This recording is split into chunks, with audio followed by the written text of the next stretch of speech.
You ever have one of those neighbors who just can't mind their own business? Well, that's exactly what happened to me when Karen from the HOA decided my brand new grain silo was apparently the end of the world asterisk.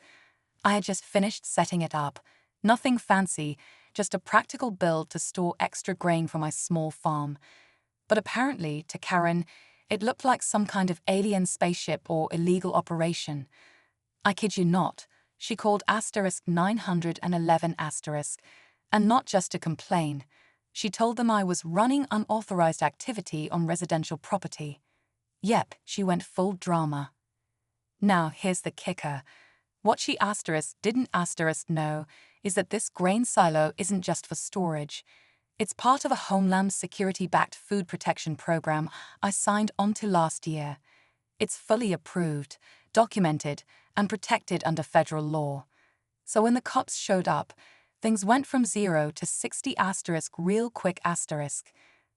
Karen thought she was about to get me written up, fined, or forced to tear the whole thing down. What happened next? Let's just say she wasn't ready for the kind of paperwork, calls, and federal attention she'd brought down on herself.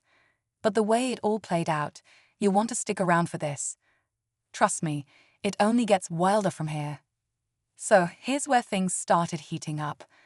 I was inside, checking moisture levels in the grain silo, totally normal stuff, when I noticed flashing lights through the barn window. At first, I figured it was a patrol just passing by. Nope. 2 squad cars parked right in front of my driveway, and who do I see standing there, arms crossed and smug as ever? Karen. She was already mid-rant when I walked out. Something about unauthorized structures and violations of HOA Code 14B. I tried to explain calmly that everything was cleared with the county and that the grain silo was legally protected under the Food and Agriculture Defense Program. But of course, she wasn't hearing any of it. The officers were polite but clearly confused. I handed them all my paperwork, permits, Homeland Security documentation, everything. One of them stepped aside to make a call. That's when Karen really started spiraling. She kept insisting it was a hazard to the neighborhood, that it could explode or attract dangerous people. Her words, not mine. Meanwhile, I kept thinking, wait until she finds out who actually approved this project, because once Homeland Security steps in, this isn't just a petty neighborhood squabble anymore. And let's just say, what happened next made the officers change their tone real fast . Well, one officer stayed back with Karen, who was now pacing and waving around her HOA handbook like it was the Constitution. The other one pulled me aside. He had this look, but he wasn't sure whether to believe what he was reading. So this is actually a federal-level structure? He asked, flipping through the Homeland Security paperwork. I nodded and explained the program, how my farm was part of a rural food security initiative, how the grain silo was designed to store emergency food reserves in case of supply chain disruptions, even how it was partially funded through a government grant.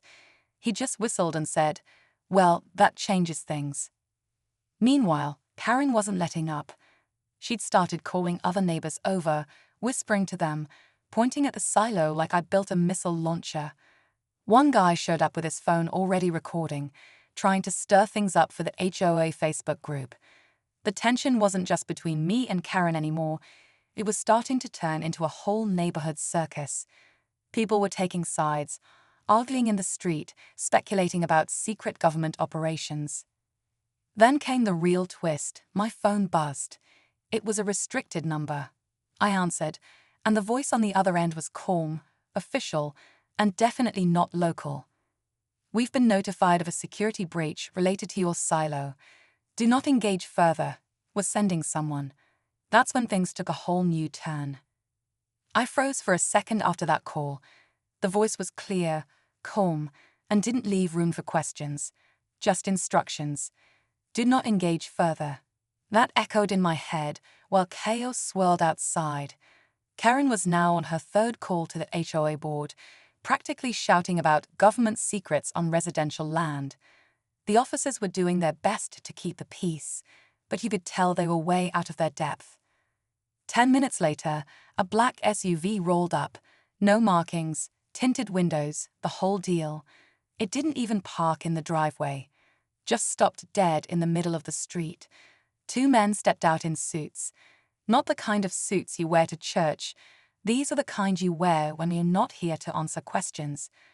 One flashed a badge, didn't even look at Karen or the crowd. Walked straight up to the officers, quiet words exchanged, heads nodding. Everything changed in that moment. Karen tried to insert herself into the conversation, of course. She marched up, phone still recording, demanding to know what agency they were from. One of the agents just looked at her and said, "Ma'am, please step back. This is now a federal matter." The crowd went dead quiet. You could feel the air shift.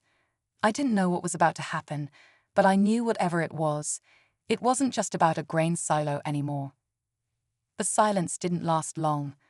As soon as the agents stepped past Karen and toward the silo, she turned to the growing crowd and started whispering again, this time about cover-ups and national secrets. People started pulling out their phones, recording everything like they were waiting for some kind of scandal to break. But right when I thought things couldn't get more intense, one of the agents stopped, turned toward me, and asked, "Has anyone else had access to the silo recently?" I shook my head, a bit confused, but that question lit a fire under Karen. She jumped in again, accusing me of harboring restricted materials and claiming she had video proof of suspicious deliveries from last week. That's when it hit me. I had gotten a shipment early last Tuesday, just a truckload of specialty grain meant for storage testing, all logged and cleared. But Karen must have seen it and twisted it into something bigger. One of the agents asked to review my surveillance footage. I let him into the barn office where the monitor was still running. While he reviewed the feed, the second agent stayed outside, talking into a secure radio. Then the plot twist I didn't see coming. He suddenly turned and asked the officers, "Do you know if this area has been experiencing any drone activity recently?" The tension jumped a level, because that asterisk had nothing to do with the HOA. The moment the agent mentioned drones, the whole tone shifted again. The officers exchanged glances, and one of them finally admitted they'd received a few anonymous reports over the past month about low-flying objects near the neighborhood. Nothing confirmed, just complaints they hadn't taken too seriously. But the agent wasn't brushing it off. He looked straight at me and said, "Your silo might not have been the target, it might have been the bait." Before I could even wrap my head around that, the agent reviewing the footage in my barn office called the other one over. I followed behind. They zoomed in on a timestamp from 4 nights earlier.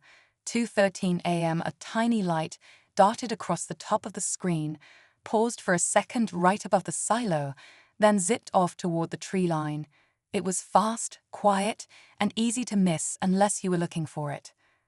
Karen somehow had followed us to the monitor. When she saw the footage, her face went pale. She didn't say anything. Didn't have anything to say. The agents copied the footage and gave me a quiet nod.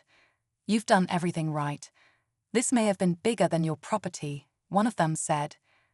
By sunset, the crowd had thinned. The agents were gone. The police wrapped up their report.